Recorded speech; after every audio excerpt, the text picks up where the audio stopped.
ان اللہ و ملائکتہ یصلون علی النبی یا ایھا الذین آمنوا صلوا علیہ وسلموا تسلیما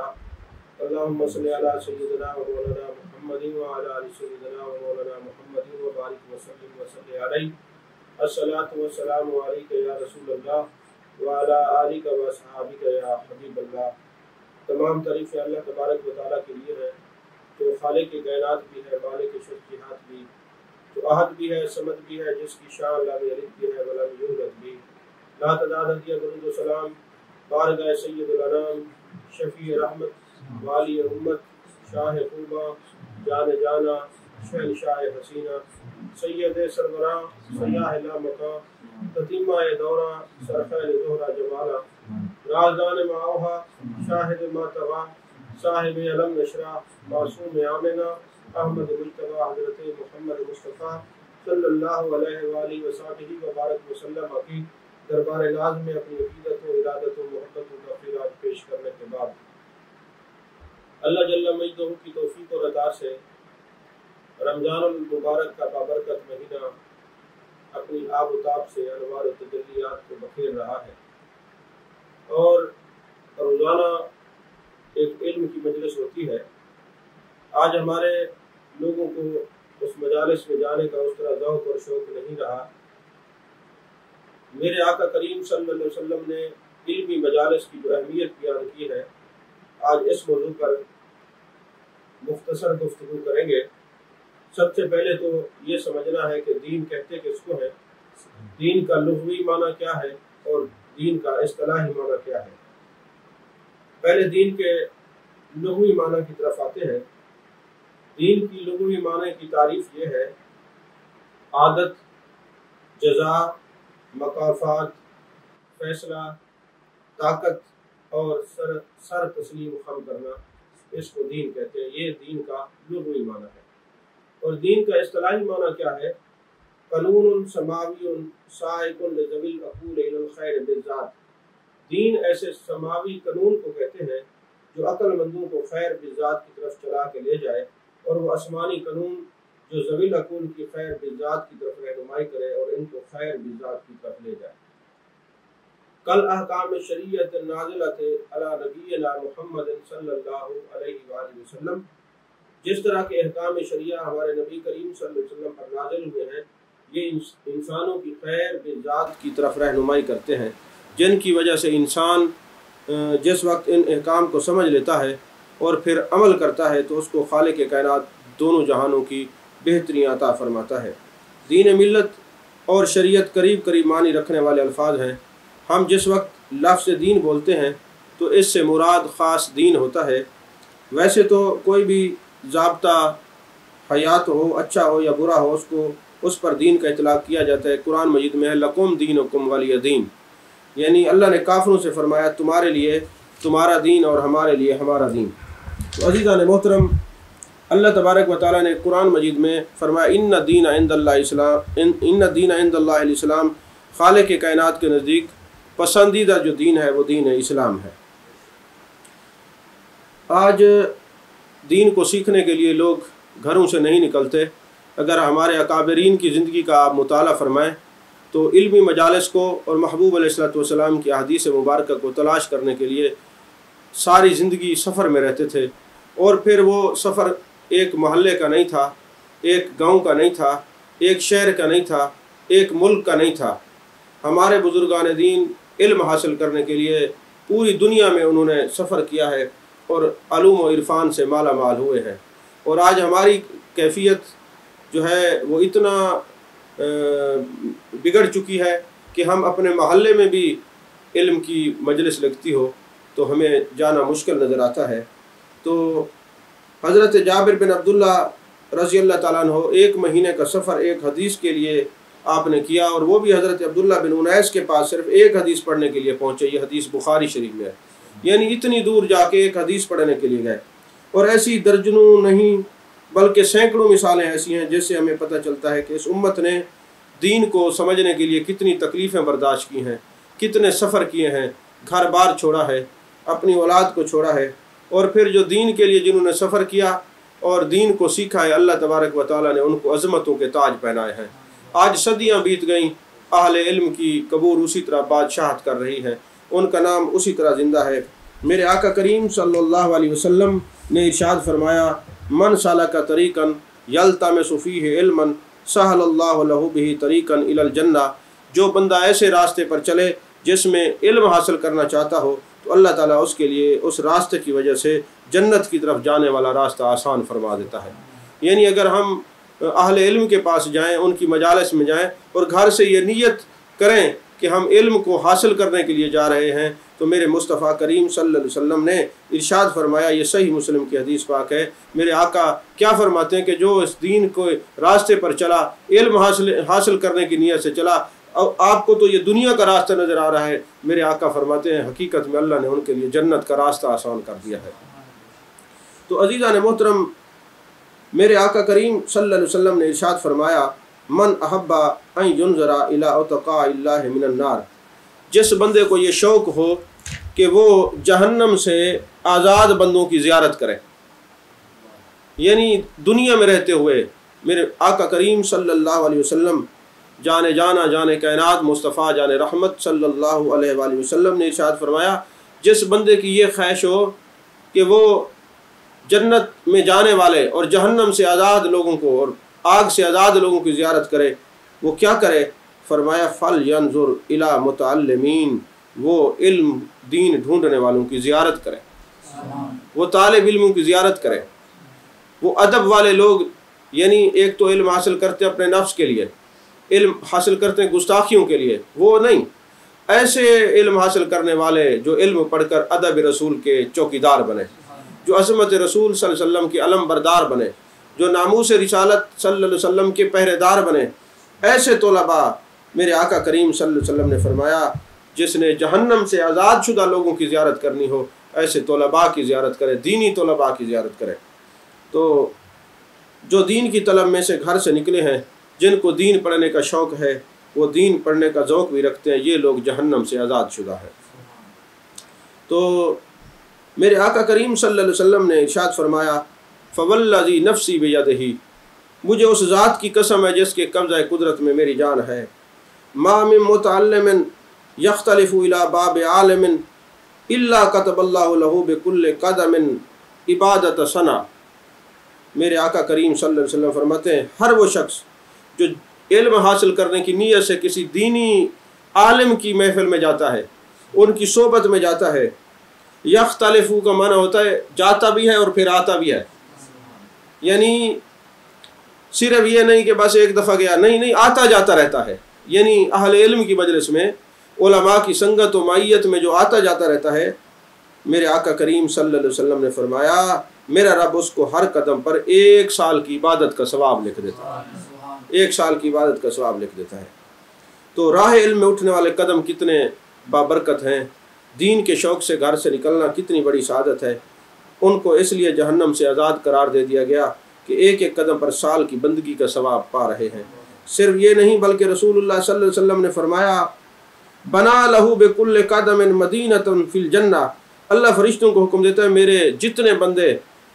جنہوں نے دین کو سیکھنے کے لیے قدم اٹھائے ہیں اور جتنی خواتین دین کو حاصل کرنے کے لیے باپردہ ہو کر دین کے شوق سے گھر سے نکلی ہیں، ان کے لیے ہر قدم پر ایک شہر آباد کر دو، ایک شہر آباد کر دو، مدینۃ فی الجنہ، یعنی جنت میں ان کے لیے ایک شہر آباد کر دو اور ایک شہر تعمیر کر دو۔ یعنی آپ دیکھتے ہیں کہ ہمارے قدم زمین پہ لگ رہے ہیں اور نیت یہ ہے کہ ہم دینی عالم کی زیارت کے لیے جائیں اور علم حاصل کریں، تو آپ کے قدم قدم پر عبادت بھی سال کی لکھی جاتی ہے اور جنت میں ایک شہر بھی آباد کر دیا جاتا ہے۔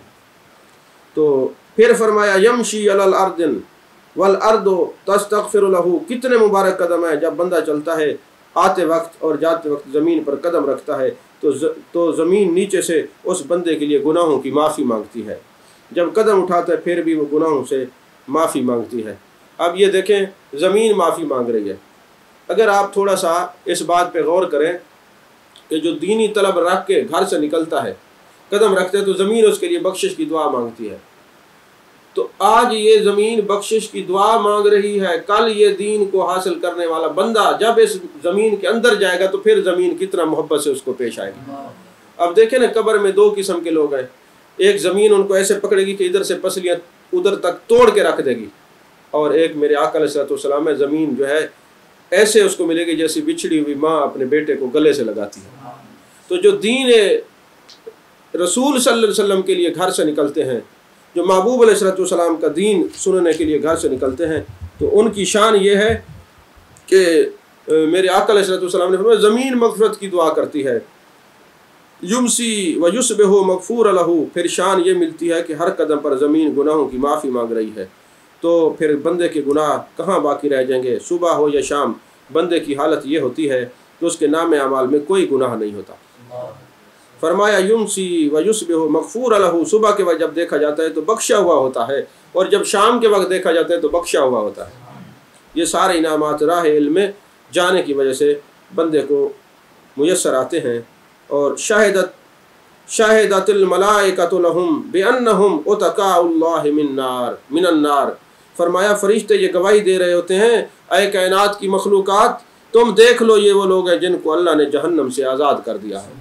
یعنی جب کوئی طلب دین کے لیے نکلتا ہے، عالم کی زیارت کے لیے نکلتا ہے اس نیت سے کہ میں وہاں جا کے کوئی علم حاصل کروں گا، جب وہ چلتا ہے تو فرشتے کہتے ہیں او ساری مخلوقات جتنی اللہ نے پیدا کی ہے تم گواہ ہو جاؤ، اس کی زیارت کر لو، یہ ایسا بندہ جا رہا ہے جس کو اللہ نے جہنم سے آزاد کر دیا، اللہ نے جہنم سے آزاد کر دیا۔ عزیزان محترم، اس واسطے اس مرتبے کو معمولی نہیں سمجھنا چاہیے۔ آپ دیکھیں نا، جب کوئی بندہ عمرہ شریف کے لیے جاتا ہے تو کتنے شوق سے جاتا ہے،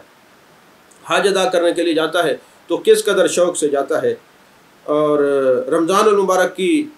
جو برکتیں ہمیں میسر ہیں، اللہ ہمیں مالا مال کر رہا ہے، ہم اگر اسی شوق سے رمضان المبارک کی مجالس کو اور برکات کو سمیٹنے کے لیے اپنے گھر سے نکلیں تو اللہ ہم پر کتنا کرم کرے گا، کیونکہ رحمتوں کا دریا بلکہ رحمتوں کے سمندر بہہ رہے ہیں۔ رب کی رحمتیں رمضان المبارک میں انسان کا بڑھ کے استقبال کرتی ہیں، گناہ گاروں کو بخشش کا پیغام سنایا جاتا ہے، جہنمیوں کو جنت کی نوید سنائی جاتی ہے، اور بخشش کے پروانے جاری ہوتے ہیں۔ اگر اگر کوئی بندہ اہل علم کی مجالس میں جاتا ہے دین کو سیکھنے کے لیے تو اللہ اس پر کتنا کرم نوازی فرماتا ہے۔ تو حضرت سیدنا فاروق اعظم رضی اللہ تعالیٰ عنہ فرماتے ہیں ان الرجل لا یخرج من منزلہ، جب کوئی بندہ اپنے گھر سے علم کو حاصل کرنے کے لیے نکلتا ہے، حضرت فاروق اعظم روایت کرتے ہیں، فرمایا علیہ من الذنوب مثل جبل تہامہ، یعنی اگر اس کے گناہ پہاڑ تہامہ کے برابر بھی ہوں گے تو جیسے وہ گھر سے نکلتا ہے۔ اب میرے آقا علیہ الصلوۃ والسلام نے حضرت فاروق اعظم رضی اللہ تعالیٰ عنہ یہ بتا رہے ہیں کہ پہاڑ کے برابر بھی اس کے گناہ ہوں، چونکہ گناہ کا بوجھ محسوس ہوتا ہے اگر بیدار خیال ہو تو محسوس ہوتا ہے، ورنہ بوجھ دل پر محسوس کیا جا سکتا ہے۔ حضرت فاروق اعظم فرماتے جس وقت بندہ گھر سے نکلتا ہے تو اس کے کندھے پر تہامہ کے پہاڑ جتنے گناہ ہوتے ہیں، لیکن کیا ہوتا ہے فَإِذَا سَامِعَ الْعِلْمِ، جب وہ علم کی بات سنتا ہے، قرآن و سنت کی بات سنتا ہے تو حضرت فاروق اعظم رضی اللہ تعالیٰ عنہ فرماتے ہیں وَاسْتَرْجَعَ عَلَىٰ ذُنُوبِهِ، اس کا دل بیدار ہوتا ہے، گناہوں سے طیب ہوتا ہے، گناہوں سے بیزاری کا اظہار کرنے لگ جاتا ہے۔ اور جب وہ فاروق اعظم فرماتے جب وہ گھر واپس پہنچتا ہے تو ایک چھٹانک بھی گناہ اس کے کندھے پر باقی نہیں رہتا۔ تفسیر کبیر میں یہ حدیث پاک لکھی ہوئی ہے۔ تو وہ تہامہ کے پہاڑ جتنے جو بندے کے کندھے پر گناہ تھے وہ سارے گناہ مجلس علم کی برکت سے جھڑ گئے۔ مجلس علم میں پہنچنے کے بعد صحت عقیدہ کی بنیاد پر قرآن و سنت کی حقیقی روشنی کی وجہ سے اس کو نیکی کی چاشنی ملتی ہے، نیکی کے برکات نصیب ہوتی ہیں، پھر وہ گناہوں سے تائب ہو کر اٹھتا ہے۔ جب آیا تھا تو کتنا بوجھل تھا کہ اس کے کندھوں پر گناہوں کا پہاڑ تھا، جب جا رہا ہے تو حضرت فاروق اعظم فرماتے جب وہ گھر پہنچتا ہے تو تمام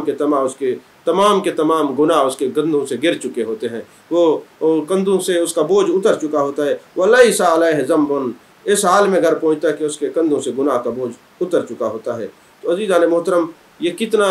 ایک سمجھنے والی بات ہے، ایک تھوڑا سا عمل ہے جس کی وجہ سے ہم اپنے گناہ بھی معاف کروا سکتے ہیں، اللہ اور اس کے رسول صلی اللہ علیہ وسلم کے قریب بھی ہو سکتے ہیں۔ تو حضرت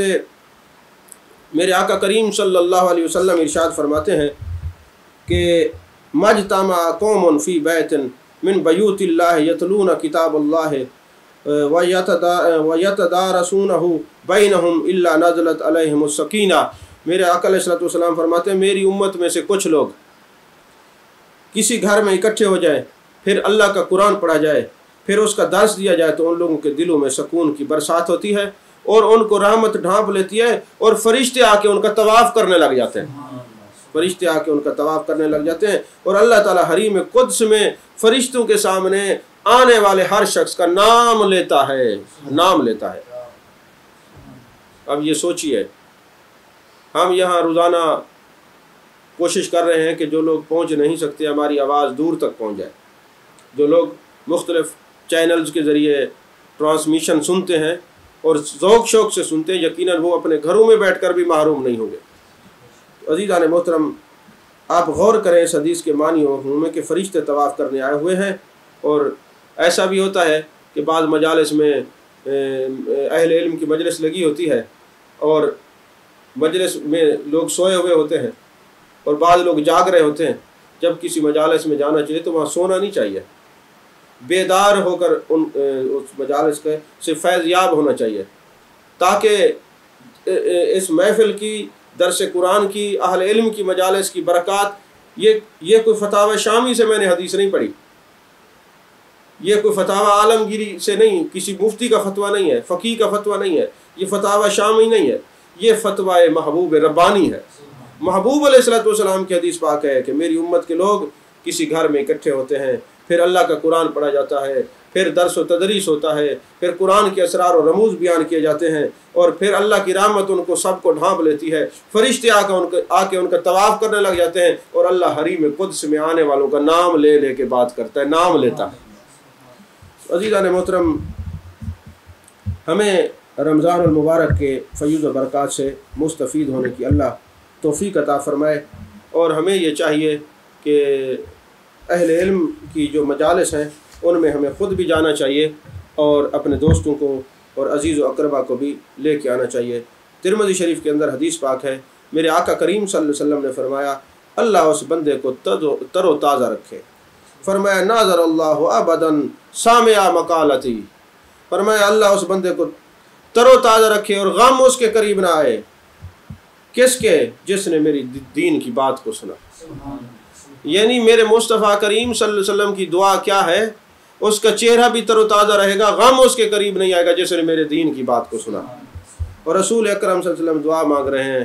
اللہ تعالیٰ اس بندے کو خوشیاں دے جس نے میری بات کو سنا، فحفظها، اس کو یاد کیا، وآہا، اس کو محفوظ کر لیا، واداہا، پھر اس نے وہ جا کر کسی اور کو بات سنا دی، پھر سنا دی۔ تو فرمایا اس مقام پر ان تینوں مراحل کا ذکر ہے۔ تو میرے آقا علیہ السلام نے فرمایا میری بات کو سنا، پھر کیا فرمایا؟ اس کو یاد کر لیا، اور پھر اس کو اپنے پاس محفوظ رکھا، اور پھر جا کے آگے لوگوں کو بیان کیا۔ یہ میرے آقا علیہ السلام اپنی دعاؤں سے نواز رہے ہیں۔ تو یہاں پر یہ بھی یاد رکھیں کہ ہم ایسے لوگوں کو اپنے ارد گرد پاتے ہیں کہ وہ دنیاوی مجالس میں، گانے بجانے کی مجالس میں ذوق شوق سے جاتے ہیں، کاش کہ ان کو یہ پتہ چل جائے کہ اہل علم کی مجالس میں محض اللہ اور اس کی رضا کے، اللہ اور اس کے رسول صلی اللہ علیہ وسلم کی رضا کے لیے جایا جائے تو گناہوں کا بوجھ لے کے جاتے ہیں، بخشش کا پروانہ ملتا ہے، قرب خدا بندی ہوتا ہے، فرشتے کتنا پیار سے آتے ہیں، اور اللہ حریم قدس میں ان کا نام لیتا ہے۔ میری دعا ہے اللہ جل مجدہ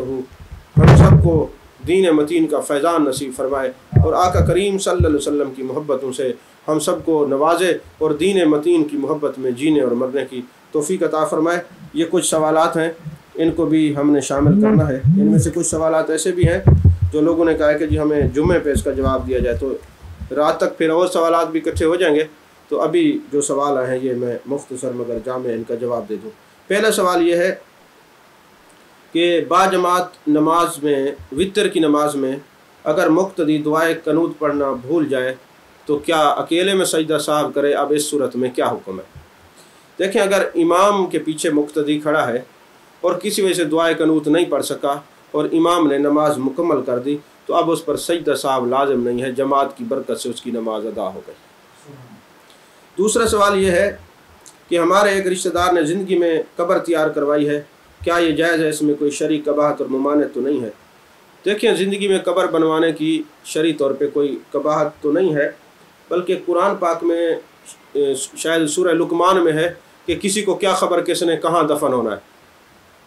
یہ پکی بات نہیں ہے کہ جس نے قبر بنائی وہ اسی میں دفن ہوگا، لیکن اتنا یاد رکھیں، فتاوی عالمگیری میں ہے کہ جس نے اپنی زندگی میں قبر کھودی اس میں کوئی حرج نہیں، اس کو اجر ملے گا۔ ممکن ہے اجر کی حکمت یہ ہو کہ جب وہ اپنی قبر کو دیکھے گا تو اس کو موت یاد رہے گی،